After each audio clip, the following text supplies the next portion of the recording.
In this video, we're going to make some paper people. Paper people are fun to make, and it's a good activity for mom and dad to help with young children and then older children that they can learn how to do this. I'm starting with just a piece of cardstock. It was 8.5 by 11. I cut it in half. I'm going to start just drawing the frame. So I'm going to start with the neck because I find that that's easiest to do, and then I'm going to put my head here, and then I'm going to, I want some good shoulders because I'm going to make the regular body, and then we're going to be making paper clothes. This is kind of like paper dolls. I don't know if you remember paper dolls of years ago. We're making the homemade version. So I want a nice shoulder that I can attach clothes to. I'm going to come down. I'm going to do an arm and a hand, but I don't want all the details of the hand. Now I'm going to come in here, and now I've got the body, and I'm going to go on down to the leg and put a foot on here. Down again, do the other side. I'm just going to touch this up a little bit. This doesn't have to be perfect or precise. Okay, now I'm going to have my young person color this, but before they do, I want to make sure that we've got underclothes on this little person. I'm going to put a t-shirt on him today, and I'm going to put in his underwear. I will most likely put the eyes on, especially if you've got a little one. You want to give this a happy little face.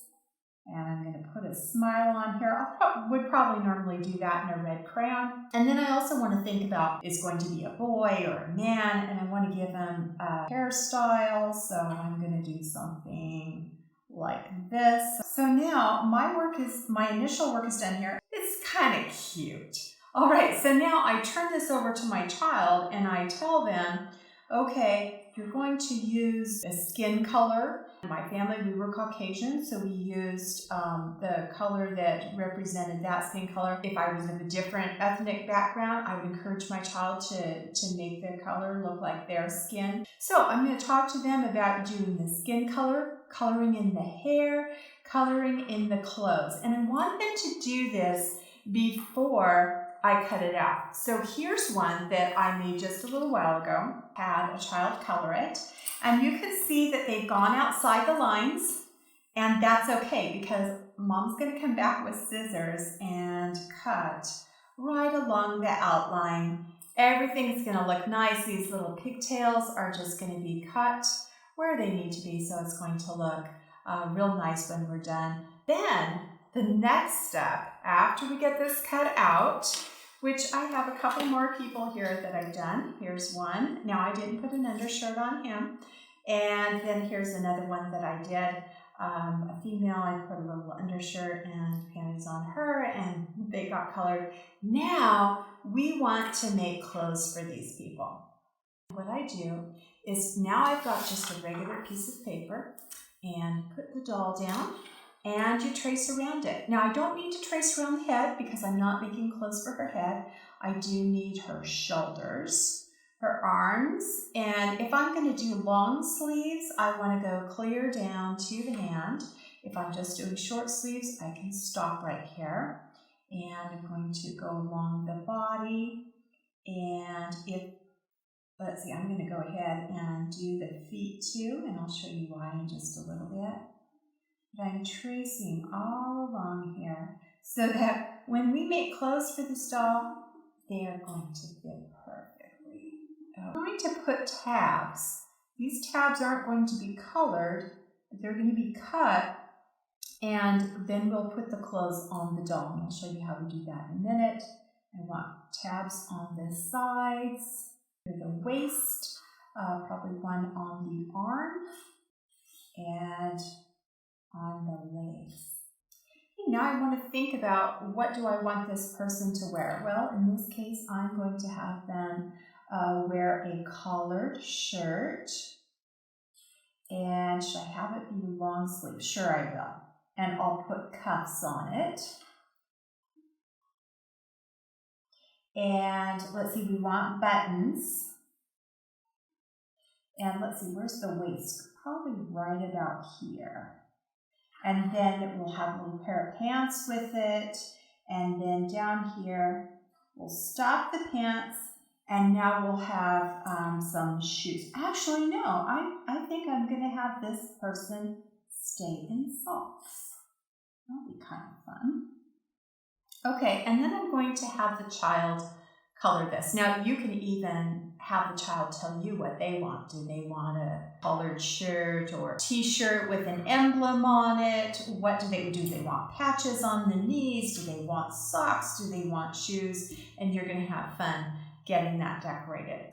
Now, I liked at this point for the child to go ahead and color again so that they go out of the lines. That's okay. Then I can come and trim it and they don't have to be worrying about getting crayon off of the edge. Now I have some clothes that were made a little bit earlier. This one got cut out. Notice the tabs. And now I can put this on the man. Fits perfectly. And they have a little outfit for their person. And we also have something for this girl. Now she has not gotten dressed yet. She's still in her onesie pajamas. Here's something else you can do. Instead of just tracing around the body, in this one, I made a little dress. And you can see that when I cut it out, she's going to have bare legs and bare feet.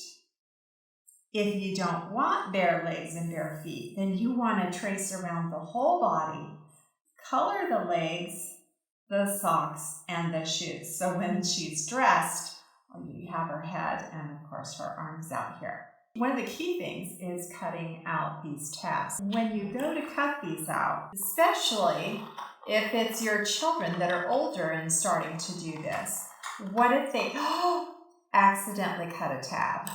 Well, grown-ups should always have plenty of tape handy. You can tape that tab back on there, front and back, and now you'll have a reinforced tab.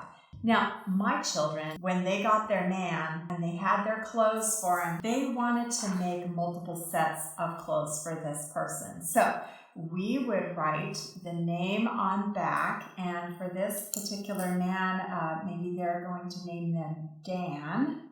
And then any clothes that fit Dan can also have Dan's name on the back. They'll have a little envelope that they put their clothes in, and all the ones marked Dan, they know will fit on Dan. Now, if your little one is too young to read, you can certainly put a square on Dan. It can be colored in, maybe it's colored in blue, and of course, all the clothes that fit Dan can be colored in blue. My children love to play with these by the hour. They would dress them and then they would make little stories for them too. So I hope you'll have fun doing this with your kids.